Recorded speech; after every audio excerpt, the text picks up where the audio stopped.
The year was 624 AD. Medina had become a safe haven for Muhammad and his followers, but their enemies in Mecca were far from defeated. The Quraysh, humiliated by Muhammad's escape and angered by his growing influence, were preparing for battle. To them, this was no longer a dispute over beliefs. It was a threat to their economic and political dominance.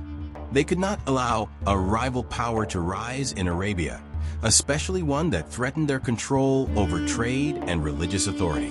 Muhammad knew that a confrontation was inevitable.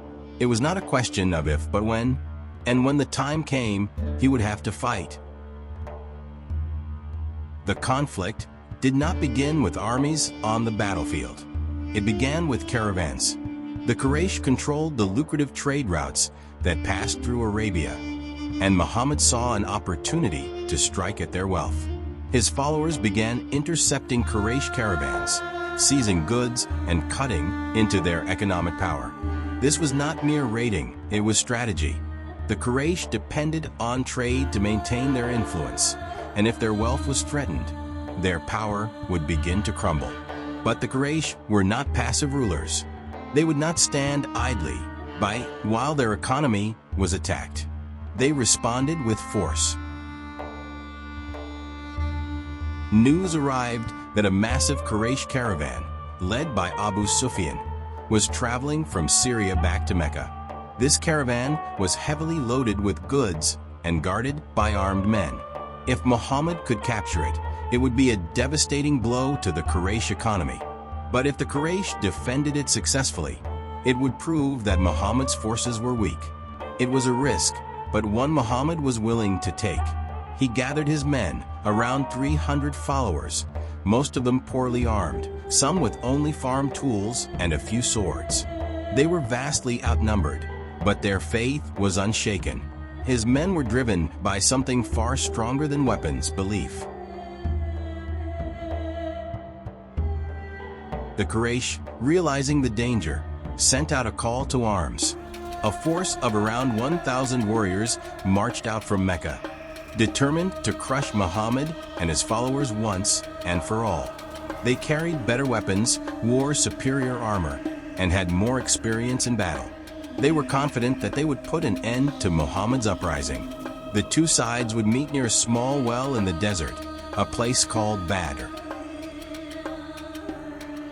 Muhammad's army was at a massive disadvantage. The Quraysh had cavalry, archers, and hardened warriors. But Muhammad had something else, strategy. He positioned his men near the wells of Badr, controlling the water supply. In the desert, this was a critical advantage. His men would be hydrated, while the enemy would struggle in the scorching heat. He also ordered his men to dig trenches and create barriers, slowing the Quraysh cavalry and limiting their ability to maneuver. Every decision was calculated, every move precise. As dawn broke, the two armies faced each other. The Quraysh stood tall, confident that this would be an easy victory. They had crushed rivals before, and they believed this battle would be no different. But Muhammad's men did not waver. Despite their lack of numbers and equipment, they held firm. The battle began in the traditional Arab style, single combat. Warriors from each side stepped forward to fight one-on-one. Hamza, Muhammad's uncle and one of his most formidable fighters, stepped forward first. He struck down his opponent with a single blow. This set the tone for the battle. Then came the full assault. The Quraysh launched their attack, expecting to overwhelm Muhammad's forces quickly. But Muhammad's tactics turned the tide. Rather than engaging in direct combat where numbers would overwhelm them, his men used speed and precision. They targeted key Quraysh warriors, disrupting their formations and creating chaos in their ranks. Confusion spread through the Quraysh army. What had seemed like a guaranteed victory now turned into disarray. Warriors who had expected an easy fight found themselves surrounded, struck down before they could react. The battle turned into a rout.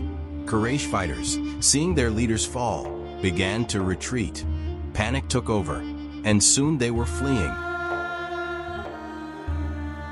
By the end of the battle, 70 of the Quraysh were dead, including some of their most important leaders. Others were captured. Muhammad's forces, by contrast, had lost only a handful of men. It was a stunning victory, one that no one in Arabia had expected. Muhammad and his followers had proven themselves not just as a religious movement, but as a formidable force. The victory at Badr was more than just a military success. It was a statement to the entire Arabian Peninsula. Muhammad was no longer just a preacher. He was a leader, a commander, a man whose forces could stand against the most powerful tribe in Arabia and win. News of the battle spread quickly. Some tribes, once hesitant to support Muhammad, now saw him as a leader with divine favor. The Quraysh, on the other hand, were humiliated. Their dominance had been challenged in a way they never thought possible. This was not just a loss, it was an insult, one that they would not let go unanswered.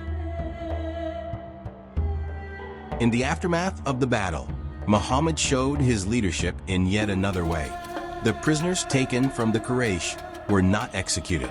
Instead, they were given a choice: pay ransom for their freedom or teach literacy to Muslim children. This decision was not just about mercy. It was a strategic move to increase the knowledge and resources of his followers. Muhammad was not just waging war.